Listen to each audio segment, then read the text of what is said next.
everyone, it's Lizzy from thishouseofcards.blogspot.com. I'm here today to share this card using some of the awesome new products from Lawn Fawn's latest release.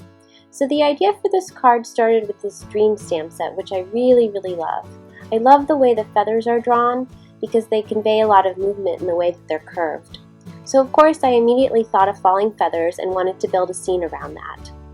So I reached for the starry backdrop stamp set and also the spring showers dies, which I know are both going to become stamping staples for me. And then the last set that I reached for was the sunny sky set because I wanted to use the bird, which I thought would coordinate nicely with the feathers. And of course I also used the coordinating dies for both the sunny skies and dream stamp sets.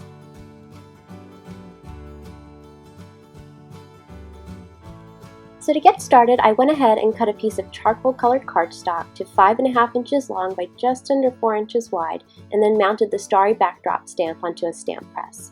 And I guess I'm going with a gold theme for this card, so I'm using this Golden Glitz Delicata ink by Tsukuneko, which is a really pretty metallic ink. So the stamp's only wide enough to cover half of the card, but the great thing about clear stamps is that you can easily see where you're stamping, so it was really easy to line the stamp up to cover the rest of the card. And even though this is a pigment ink, it dries really quickly, so I just set it aside while I work on the rest of the card. So now I'll be doing some coloring with Copic markers, so I'm stamping all the images for the card onto some white cardstock with Memento Tuxedo black ink, which is a great ink that won't bleed when you color with the alcohol markers.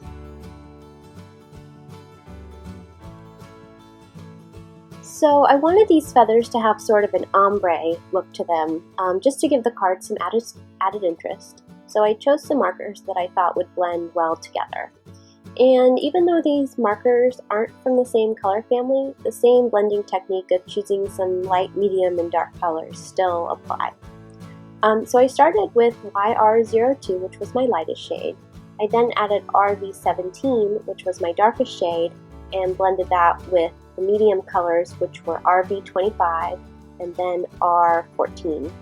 And then I went over everything again with YR02, which was that lightest shade. So again, the second feather was colored the same way with YR02 as the lightest, RV17 as the darkest, then RV25, then R14, and again, everything was blended together with YR02. And the bird was of course colored the same way as the feathers, since the feathers are supposed to be from the bird. And so I started with YR02, again, which was my lightest, and then RV17, just where I thought the shadows would be. And then I added RV25, just again where the shadows are. And then R14, and of course blended everything together with YR02 again. And for the beak, I always like Y15. I think that's a good beak color, so that's what I added.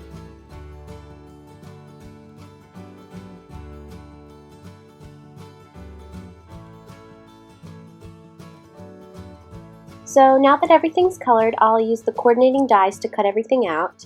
And I'm also going to use the medium and small cloud dies from the spring showers die set and cut that out of vellum.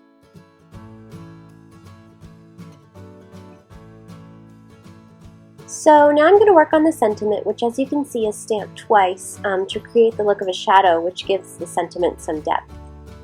So to do this, I first stamp the sentiment with some white pigment ink and just line that up where I want it. And then I'll use my heat tool to speed up the drawing process. So I then stamped the sentiment a second time, but this time just a little bit farther up and to the right with some Versamark ink so that I can emboss over the white pigment ink. And I'm using some Ranger Superfine Detail Gold embossing powder, which I thought was a nice match for the Delicata ink. And now I'm just using my heat tool to melt that powder. And you can see that it creates that neat shadow look. So now it's time to start assembling the card, and as you can see I used different size dimensional adhesives to create the illusion of depth to the scene. Since the images are all different sizes, I wanted it to look as though the bird and clouds were farthest away in the background and the largest feather was closest in the foreground. So to do this I used my thickest dimensional for the largest feather, which is a Tombow brand adhesive.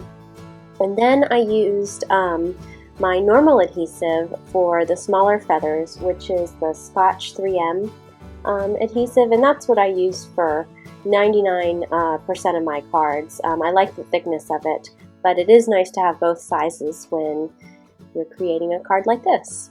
And so for the clouds and the bird, I wanted them adhered directly to the cardstock, and so I have this vellum adhesive runner from ThermoWeb, and it actually works pretty well for vellum.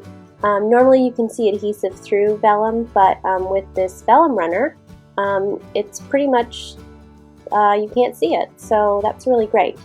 So that's what I used for the clouds, and then I just used some regular tape runner for the bird and positioned that where I wanted it onto the cardstock. And the nice thing about making these clouds out of vellum is, you can see through them, and clouds are kind of wispy anyway. And then these clouds in particular, I love the stitch detail from the die, and so they're really great to just be standalone dies instead of needing a stamp to go around it. So that's how I adhered everything to the card. And now I have a piece of terracotta colored cardstock that I'm scoring at the 5.5 mark to make a standard size top folding card.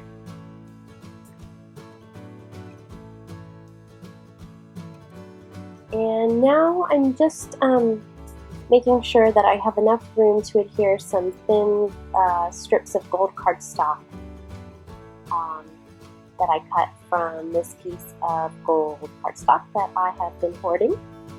And I want the look of the gold matte around the gray front, but I didn't want to waste any of the gold cardstock, so this is a great trick to achieve the look of a matte while all the while saving paper. So you can see my tape runner decided to quit on me, but no matter, I just used some liquid glue, which works just as well, and adhered that card front to the card base, and then adhered the gold strips again with the liquid glue. And here you have the finished card.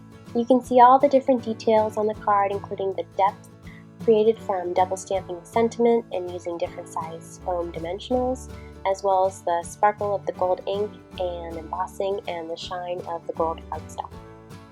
So I hope you enjoyed this card video using some great new sets from Lawn Fawn. If you're interested in seeing more of my cards, you can visit my blog at thishouseofcards.blogspot.com.